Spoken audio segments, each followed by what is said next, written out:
Hey friends, welcome back to their channel. तो friends, आज हम देखेंगे एक्सरसाइज नंबर 4.2 का क्वेश्चन फिफ्थ और सिक्स्थ। और इससे पहले सारे क्वेश्चन मैंने सॉल्व करवा दिए हैं। नहीं देखा है वीडियो फ्रेंड्स तो देख लेना।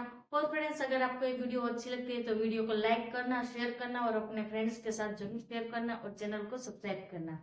तो चलो देखते हैं। और 4.2 में क्वेश्चन नंबर फिफ्थ का सोल्यूशन देखते हैं।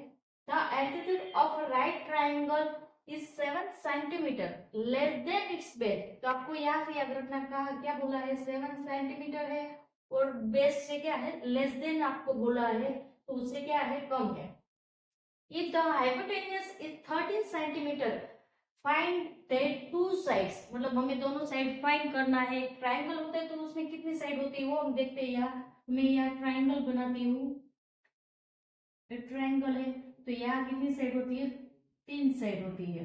सॉरी, ये 3 साइड वाला ट्रायंगल हो गया। अब आपको क्या दिया है, बेस दिया है। और बेस नहीं दिया है, क्या बोला है कि altitude over right triangle, right triangle का एल्टीट्यूड आपको दिया है 7 सेंटीमीटर लेस देन बेस। तो ये जो बेस है उससे 7 सेंटीमीटर क्या है, वो कम है।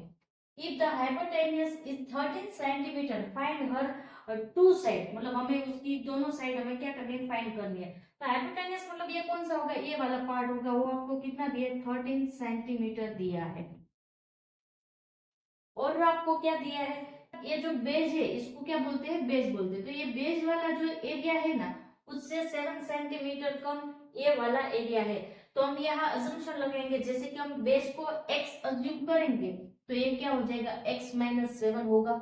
इसको हम x अज्यूम करेंगे तो ये क्या हो जाएगा, x माइनस 7 होगा, क्योंकि क्या बोले, लेस देन बोला है, मतलब उससे क्या होगा, 7 कम होगा। तो चलो लेट करके स्टार्ट करते हैं। Let base of triangle be x, उसको हम क्या अज्यूम करते हैं, एक्स अज्यूम करते हैं, तो इसको हम क्या बोलेंगे, एक्स बोलेंगे। उसके बाद क्या होगा कि ये एक्स होगा तो क्या होगा, एल्टीट्यूड क्या होगा, एक्स माइनस 7 होगा। क्या होगा, एक्स माइनस 7। तो ये क्या हो जाएगा, एक्स माइनस 7। तो ये तीनों साइड हो गई। इसका तो हमको दिए, ये कितना है, 13 सेंटीमीटर है। हम जो पाइथागोरस थ्योरम है वो यूज करके हम सॉल्यूशन करेंगे। तो कौन सा थ्योरम आएगा, पाइथागोरस। ये तो आपको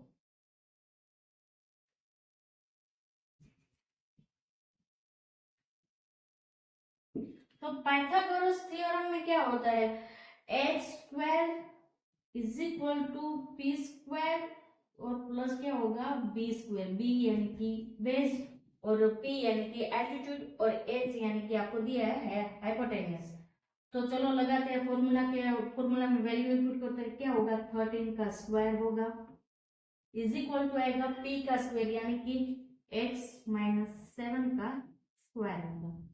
और प्लस होगा, याद रखना यहाँ प्लस का साइन दिया है, बेस का स्क्वायर होगा। तो बेस को हमने क्या अज्यूम किया है, x square assume, sorry x assume किया है। यहाँ एक्स माइनस 7 है तो ये वाला फॉर्मूला आएगा जो हमने बहुत बार आगे देख ही लिया है, ए माइनस फॉर्मूला क्या होगा, a square minus b square minus होगा 2ab होगा। तो चलो देखते हैं। पहले तो इसका स्क्वायर करते हैं, तो 13 का स्क्वायर सबको पता है 169 होता है। तो 169 इज इक्वल टू, इसका स्क्वायर करेंगे तो पहले तो इसका जो फॉर्मूला है वो लिख लेते, क्या होता है, एक्स स्क्वायर माइनस आएगा 7 स्क्वायर माइनस क्या होगा 2a यानी कि x और b यानी कि 7 और ये प्लस कर देंगे एक्स स्क्वायर।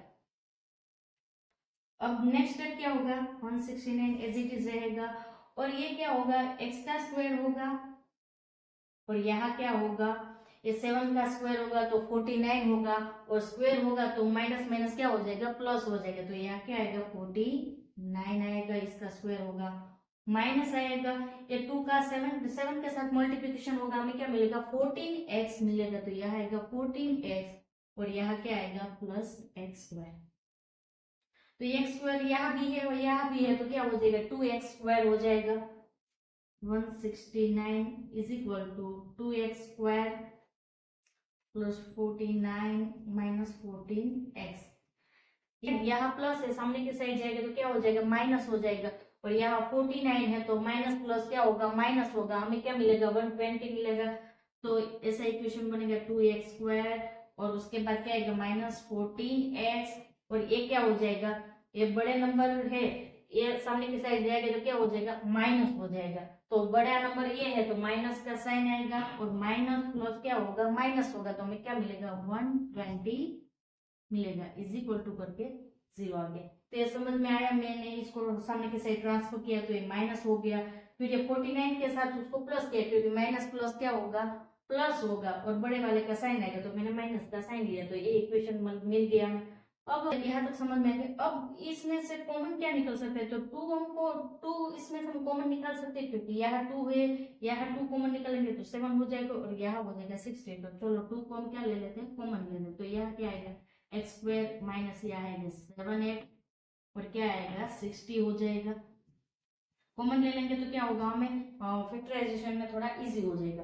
अब ये इक्वेशन क्या बन गई, x² माइनस 7x, और यहाँ आएगा 60 इज इक्वल टू 0। अब मैं यहाँ कैलकुलेशन करती हूँ, नीचे आपको अच्छे से नहीं दिखाई देगा। अब क्या करेंगे, इसका हम फैक्टराइजेशन करेंगे। हम क्या करेंगे, 60 के कोई ऐसे फैक्टर्स फाइंड करेंगे जिसका प्लस और माइनस क्या होता है, 7 होता है, और मल्टीप्लिकेशन क्या होता है, 60 होता है। तो ऐसे कौन से फैक्टर्स हो गए, तो आप देख सकते हैं कि 12 को 5 से मल्टीप्लाई करेंगे हमें क्या मिलता है, 60 मिलता है, और 12 में से 5 माइनस करेंगे हमें क्या मिलता है, 7 मिलता है। तो 12 और 5 ये दो फैक्टर्स बन सकते हैं। तो चलो इसकी वैल्यू यहाँ रखते हैं x²। हमें क्या करना है, माइनस करना है। 12 में से 5 माइनस करेंगे तो भी हमें 7 मिलेगा, तो एक को हम प्लस रखेंगे तो एक को क्या रखेंगे, माइनस रखेंगे। तो क्या करेंगे, और यहाँ पहले 7x ले 5x लिखो या 12x लिखो, दोनों सेम होगा, उससे कोई प्रॉब्लम नहीं होता है। तो क्या रखते हैं जो फैक्टर है उसकी, तो यहाँ क्या होगा -12x कर रहे हैं तो 5x को क्या कर देंगे, प्लस कर देंगे, क्योंकि माइनस प्लस क्या होगा, माइनस होगा इसलिए, और -60 आएगा। अब इसमें से हम क्या करेंगे, कॉमन निकालेंगे। कोई भी ऐसे मतलब नंबर होगा जिसको हम कॉमन निकालेंगे, जिसका यहाँ भी मल्टीप्लाई, दोनों ब्रैकेट क्या कर सके, हम सेम कर सके। तो यहाँ x कॉमन निकल रहा है, ब्रैकेट में क्या आएगा, x -12। क्यों, क्योंकि यहाँ x का x के साथ मल्टीप्लिकेशन होगा x² होगा, और x का 12 के साथ मल्टीप्लिकेशन होगा, क्या आएगा, 12x आएगा। और यहाँ क्या कॉमन निकल सकता है, तो यहाँ हम 5 को कॉमन निकाल सकते हैं, +5 को, तो क्या होगा, x -12 होगा, क्योंकि x का 5 का x के साथ मल्टीप्लिकेशन होगा 5x होगा, और 5 का 12 के साथ मल्टीप्लिकेशन होगा तो क्या होगा, 60 होगा। तो हमें क्या करना है, यहाँ -12 है और हमें -60 चाहिए, तो प्लस माइनस क्या होगा, माइनस होगा। अब क्या होगा, दो ब्रैकेट बन रहे, एक ब्रैकेट है x -5, दूसरा ब्रैकेट क्या है, x -12। अब ये दोनों यहाँ माइनस से सामने की साइड जाएंगे तो क्या हो जाएगा, प्लस हो जाएगा। तो x इज इक्वल टू 5 मिलेगा एक, और दूसरा क्या मिलेगा, x इज इक्वल टू 12 मिलेगा। अब ये दोनों साइड हमें मिल गए, तो बेस यानी कि x की वैल्यू हमें क्या मिली है, 12 मिली है। अब x की वैल्यू 12 है तो इसकी वैल्यू क्या होगी, इस साइड की वैल्यू में यहाँ अंदर लिखती हूँ 5 होगी, क्योंकि क्या बोला है आपको कि जो राइट ट्राइंगल है 7 centimetre less than it's base, मतलब बेस से क्या है 7 सेंटीमीटर कम है, तो 12 - 7 करेंगे तो हमें क्या मिलेगा, राइट ट्राइंगल की वैल्यू क्या हो जाएगी, x5 हो जाएगी। और यहाँ हमें कैलकुलेशन करके भी लिख देती हूँ, जैसे कि बेस क्या है 12 है, और एल्टीट्यूड क्या होगा 5 होगा, क्योंकि हम 12 में से 5 माइनस करेंगे तो क्या बचता है, 7 बचता है। हमें क्या बोला था कि बेस से क्या है 7 सेंटीमीटर वो लेस है, तो क्या हो जाएगा, ये 5 हो जाएगा। तो समझ में आ गया, आपको सिर्फ अजम्पशन अच्छे से करना था और ये पाइथागोरस यूज करके हमें इसका सॉल्यूशन करना था। तो यहाँ हमारा क्वेश्चन 5 का सॉल्यूशन कंप्लीट होता है। अब हम देखते हैं क्वेश्चन 6 का सॉल्यूशन। फ्रेंड्स अब हम देखते हैं क्वेश्चन 6 का solution.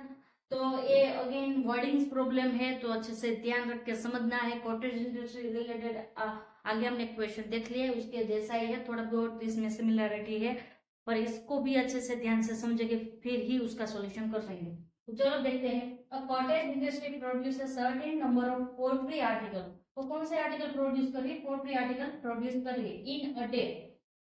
It was observe on a particular date that the cost of production of each article in rupees, cost of production आपको क्या दी है, रुपीज में दी, वो 3 मोर देन ट्वाइस, क्या बोले, 3 more than twice the number of article produce on that day, मतलब क्या बोला है, जो कॉस्ट ऑफ, यहाँ आपको क्या बोला है, कॉस्ट ऑफ प्रोडक्शन क्या होगा, जो जितने आर्टिकल्स प्रोड्यूस होते हैं इससे ट्वाइस, और उसमें भी 3 क्या करेंगे, ऐड करेंगे।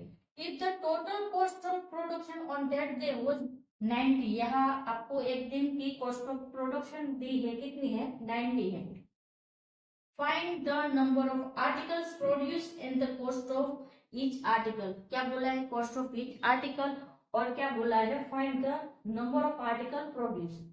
तो इसके जैसा ही क्वेश्चन हमने आगे देख लिया है, उसमें टॉयज दिया था, इसमें आपको पोल्ट्री आर्टिकल दिया है, और इसमें ऐसा कुछ सिमिलर सिचुएशन ही था, तो उसके जैसा ही चलो देखते हैं। तो पहले तो क्या करना होगा, इसमें लेट करना होगा, तो हम किसको एक्स लेट करेंगे, तो यहाँ फिर से हम ब्रेक करते हैं, यहाँ क्या बोला है, तो cost of production of each article was 3 more than twice the number of article produced on that day।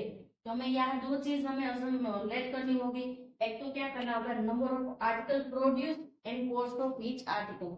तो आपको यहाँ कॉस्ट ऑफ आर्टिकल के रिलेटेड बहुत सारे एक्सप्लेनेशन दिया है कि कॉस्ट ऑफ आर्टिकल क्या है, ट्वाइस से भी 3 मोर है, किससे मोर है, तो जितने प्रोड्यूस हो रहे हैं, आर्टिकल प्रोड्यूस हो रहे हैं, नंबर ऑफ आर्टिकल उससे क्या क्या है, ज्यादा है। तो हम क्या करेंगे, जो कॉस्ट ऑफ प्रोडक्शन है ना, उसको हम क्या अज्यूम करेंगे, क्या दिया है कि cost of production of each article was 3 more than twice the number of article produce on that day.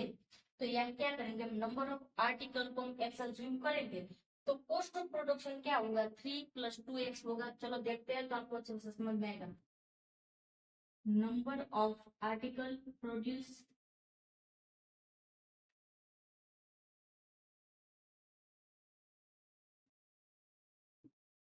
X, अगर इसको हमने एक्स अज्यूम किया है, तो यह कॉस्ट ऑफ प्रोडक्शन का आपको बहुत सारा एक्सप्लेनेशन दिया है, क्या है कि कॉस्ट ऑफ जो प्रोडक्शन है वो क्या है, जो नंबर ऑफ आर्टिकल प्रोड्यूस किया है उससे ट्वाइस, और उसमें भी 3 ऐड करना है। तो चलो देखते हैं, कॉस्ट ऑफ प्रोडक्शन,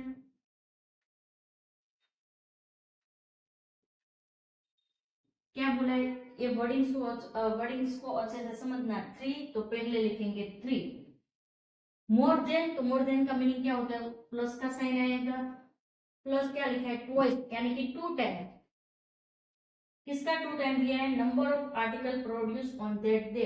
तो नंबर ऑफ आर्टिकल को हमने क्या अज्यूम किया है, एक्स अज्यूम किया है, तो यह क्या आएगा, एक्स।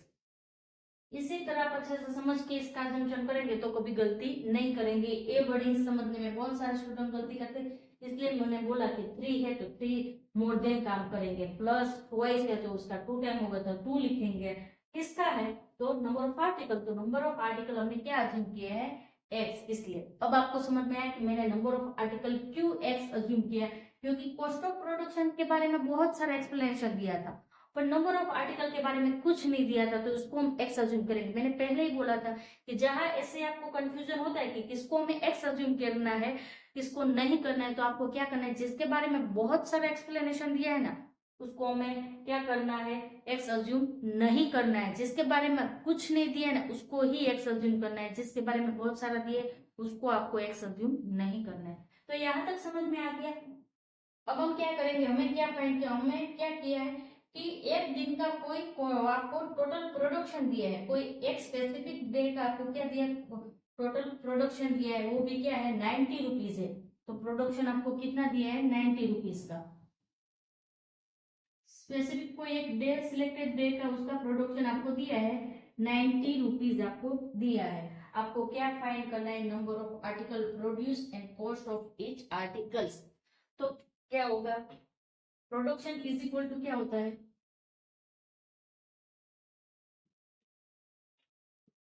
नंबर ऑफ आर्टिकल्स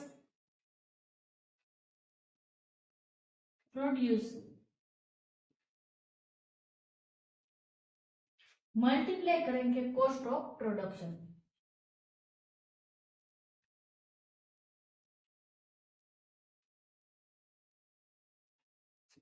अब हमें प्रोडक्शन भी दिया है, स्पेसिफिक डे का कितना दिया है, 90 है। ठीक है, और नंबर ऑफ आर्टिकल प्रोड्यूस क्या है, हमने x अज्यूम किया है, और मल्टीप्लाई क्या करेंगे, कॉस्ट ऑफ प्रोडक्शन हमारे पास क्या है 3 प्लस 2x। यहाँ तक पहुंचने के लिए आपको अच्छे से ध्यान देना है, ये जो वर्डिंग्स प्रॉब्लम पूरा पैराग्राफ दिया है उसको अच्छे से समझ के इतना एक्सप्लेन करना है, यहाँ से तो आप अच्छे से सॉल्यूशन कर पाएंगे।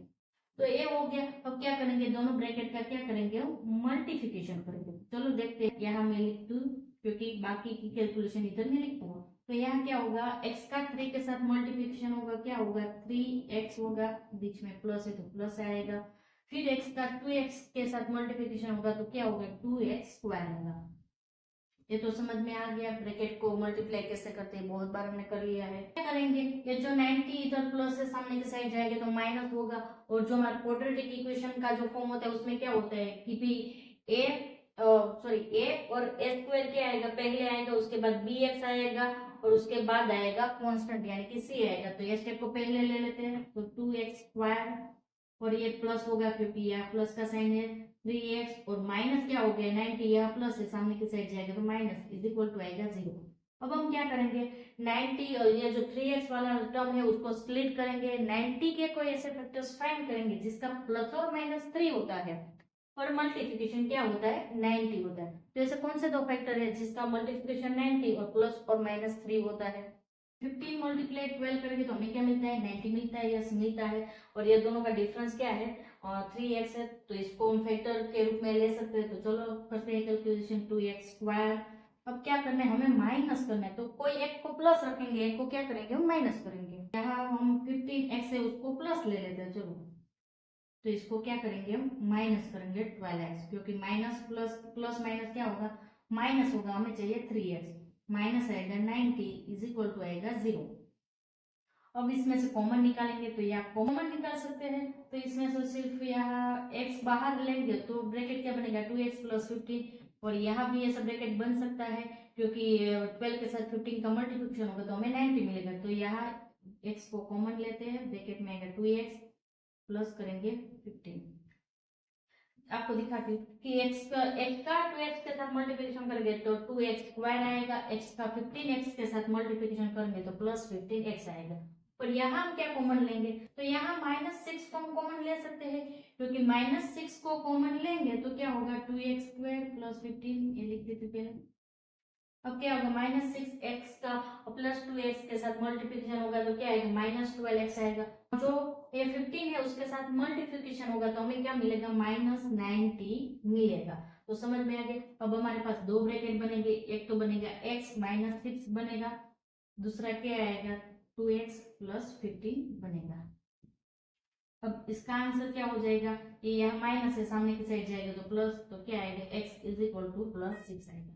यहाँ क्या होगा 2x इज इक्वल टू क्या आएगा, यहाँ प्लस था सामने की साइड जाएगा तो -15 हो जाएगा, और ये 2 यहाँ मल्टीप्लिकेशन में सामने की साइड जाएगा तो डिवीजन में, तो यहाँ क्या आएगा x की वैल्यू क्या मिलेगी, x इज इक्वल टू -15 उसके डिवीजन में आएगा 2। तो ये हमें दो वैल्यू मिल गई, तो ये वैल्यू तो पॉसिबल है कि नंबर ऑफ आर्टिकल्स ऐसे नेगेटिव में ऐसा तो नहीं हो सकता है कि फिर प्रोडक्शन नेगेटिव ऐसा नहीं हो सकता, तो क्या होगा प्लस वाली वैल्यू वैलिड होगी। नंबर ऑफ आर्टिकल हमने क्या अज्यूम किया था x, तो वो हमें x मिला, तो यहाँ से हम क्या कर सकते हैं कॉस्ट ऑफ प्रोडक्शन फाइंड कर सकते हैं, आराम से कर सकते हैं। तो चलो फाइंड करते हैं कॉस्ट ऑफ प्रोडक्शन। तो कॉस्ट ऑफ प्रोडक्शन क्या दिया है हमें क्वेश्चन में 3 + 2x, तो क्या होगा x की वैल्यू इनपुट करेंगे, x की वैल्यू क्या है 6 है, तो 2 के साथ क्या करेंगे 6 का मल्टीप्लिकेशन होगा तो क्या आएगा 3 प्लस ये क्या होगा 6 2 से क्या होता है 12 होता है, तो हमें क्या मिलेगा 15 मिलेगा।